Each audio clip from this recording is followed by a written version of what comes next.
ఇక ఉపాధి అవకాశాల గురించి మనం మాట్లాడదాం. గవర్నమెంట్ ఉద్యోగాలకు సంబంధించి మీరు పదే పదే ప్రసంగాల్లో మీరు ఎలక్షన్ క్యాంపెయిన్లో చెప్తున్నారు, గ్రామ సచివాలయాలు పెట్టాం, 2.5 లక్షల మందికి ఉద్యోగాలు ఇచ్చామన్నట్టు. కానీ నేరుగా ప్రభుత్వ ఉద్యోగాలు ఎంతమందికి ఇచ్చారు? ప్రైవేటు ఉపాధి కల్పన అసలు రాష్ట్రంలో గత 5 సంవత్సరాల్లో జరిగిందా? జరిగితే ఎంత జరిగింది?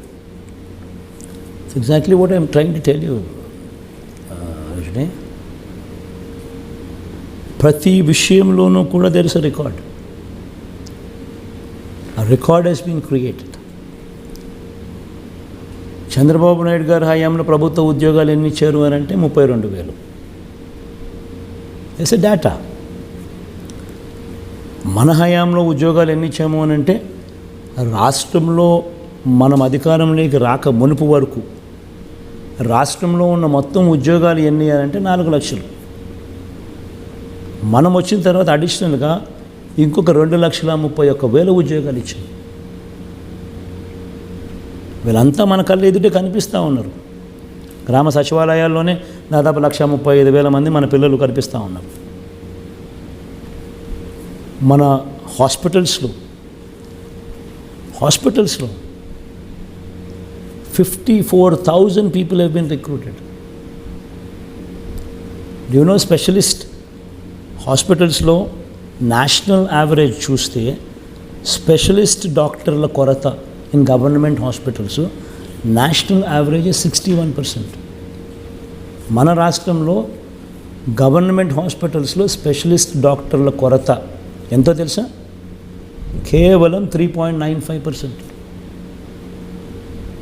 ఆ స్థాయిలో ప్రతి రంగంలోనూ కళ్ళెదుటే కనిపిస్తూ రిక్రూట్మెంట్ చేసిన నెంబర్స్ ఇవి కాక major development comes from MSME support. ఈ ఎంఎస్ఎంఈస్ మీద మనం పెట్టినంత focus never in the history of Andhra Pradesh ఆ కైండ్ ఆఫ్ ఫోకస్ పెట్టిన పరిస్థితి ఎప్పుడూ లేవు. ఇండస్ట్రియల్ ఇన్సెంటివ్స్ను ఇవ్వకపోతే, ఇది హ్యాండ్ హోల్డింగ్ చేయకపోతే వీళ్ళెవరూ తట్టుకోలేరు. ఇంతకుముందు గాలి కొదిలేసిన పరిస్థితి నుంచి ఆ ఇండస్ట్రియల్ ఇన్సెంటివ్స్ అన్నీ కూడా కోవిడ్ టైంలో మనం ఇచ్చి, కోవిడ్ టైంలో వీళ్ళందరినీ కూడా ఆదుకోవడం వల్ల వాళ్ళలో కాన్ఫిడెన్స్ పెరిగి ఎంఎస్ఎంఈ సెక్టర్ ఈరోజు రాష్ట్రంలో ఒక బూమ్ అయింది. ఒక్కొక్క ఎంఎస్ఎంఈలో దాదాపుగా కనీసం 10 మంది ఇట్ విల్ ఎంప్లాయ్. ఈరోజు ఎంఎస్ఎంఈల ద్వారానే మనం వచ్చిన తర్వాతనే అడిషనల్గా ఒక 20 లక్షల మందికి ఉపాధి దొరికింది. 20 లక్షలు? ఎస్. 5 సంవత్సరాలు? ఎస్.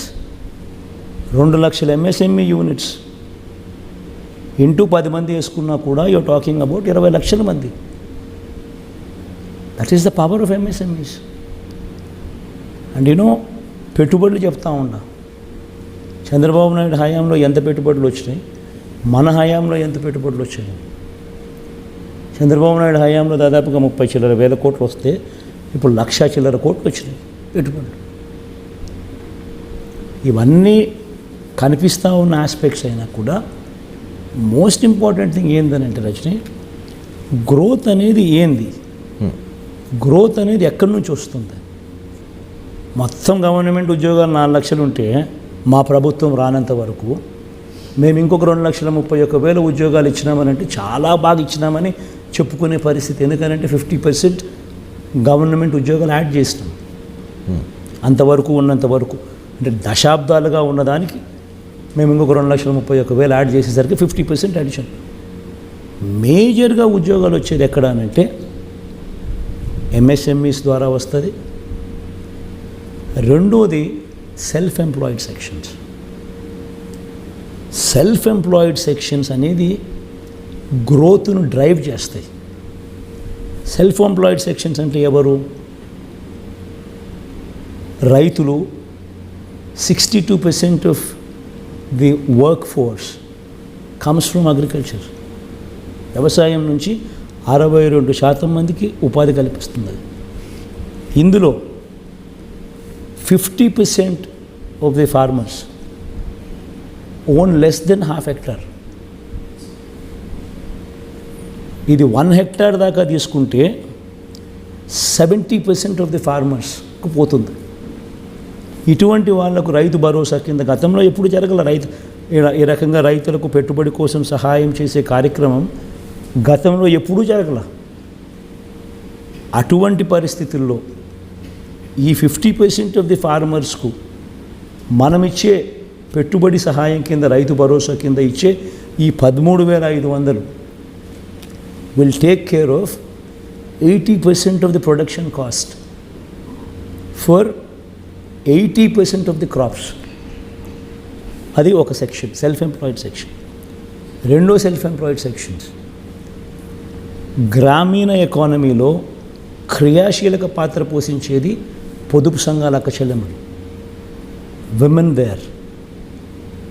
మనం రాకమునుపు over dues and NPAs of పొదుపు సంఘాలు 18%. ఏ గ్రేడ్ బి గ్రేడ్ సంఘాలన్నీ సి గ్రేడ్ డి గ్రేడ్ సంఘాలకు జారిపోయాయి. ఎందుకు? చంద్రబాబు నాయుడు ఇచ్చిన తప్పుడు వాగ్దానాల వల్ల. ప్లస్ అక్టోబర్ 2016 నుంచి వారికి అంతవరకు ఇస్తా ఉన్న సున్నా వడ్డీని కూడా రద్దు చేశాడు, ఎగరగొట్టేశాడు. దాని దెబ్బకు over dues and NPAs in self employed sections, especially in ఈ సెల్ఫ్ హెల్ప్ గ్రూప్స్కి సంబంధించి టోటల్గా 18% జారిపోయినాయి. Over dues and non performing assets. A grade B grade సంఘాలు సి గ్రేడ్ డి గ్రేడ్ పోయినాయి. వాళ్ళందరినీ కూడా ఈరోజు చెయ్యి పట్టుకొని నడిపిస్తూ వాళ్ళ కోసం ఒక ఆసరా, వాళ్ళ కోసమో సున్నా వడ్డీ, వాళ్ళ కోసం ఒక చేయూత, వాళ్ళ కోసమో ఈబీసీ నేస్తాం, వాళ్ళ కోసమో కాపు నేస్తాం. కన్సిస్టెంట్గా హ్యాండ్ హోల్డింగ్ ద విమెన్. వాళ్ళు బ్యాంకులు టైఅప్ చేసి ఈ ITC, Amul, Reliance, Procter and Gamble ఇలాంటి వాళ్ళతో బిజినెస్ టైఅప్లు సైతం చూపిస్తూ వాళ్ళు ఆవులు కొనుక్కోవడము, గేదెలు కొనుక్కోవడము, మేకలు కొనుక్కోవడము, గొర్రెలు కొనుక్కోవడము, షాపులు పెట్టడము, చిన్న చిన్నవి పెట్టుకోవడం. This is self employed sections. ఈ ఆటో డ్రైవర్లు ఉండరు, they are also self employed sections. టైలర్లు ఉండరు, they are also self employed sections. చేనేతలు ఉండరు, they are also self employed sections. వీళ్ళందరినీ కూడా ఇన్ఫ్యాక్ట్ స్ట్రీట్ హాకర్స్, మీరు రోడ్డు మీద పోతూ ఉంటారు, ఫుట్పాత్ మీద కూరగాయలు అమ్ముతూ ఉంటారు కొంతమంది, ఫుట్పాత్ మీద ఇడ్లీ పోస్తూ ఉంటారు కొంతమంది. వీళ్ళందరూ సెల్ఫ్ ఎంప్లాయిడ్ సెక్షన్స్. ఆటోలు తోలుకునే వాళ్ళ దగ్గర నుంచి ఇడ్లీలు పోసే వాళ్ళ దాకా వీళ్ళందరూ they contribute to the growth. వీళ్ళందరూ కొలాప్స్ అయిపోతే there will be no growth, there will be no growth, no contribution. So వీళ్ళందరికీ ఆ రకమైన హ్యాండ్ హోల్డింగ్ అనేది మనం చేయకపోతే you will be losing the state.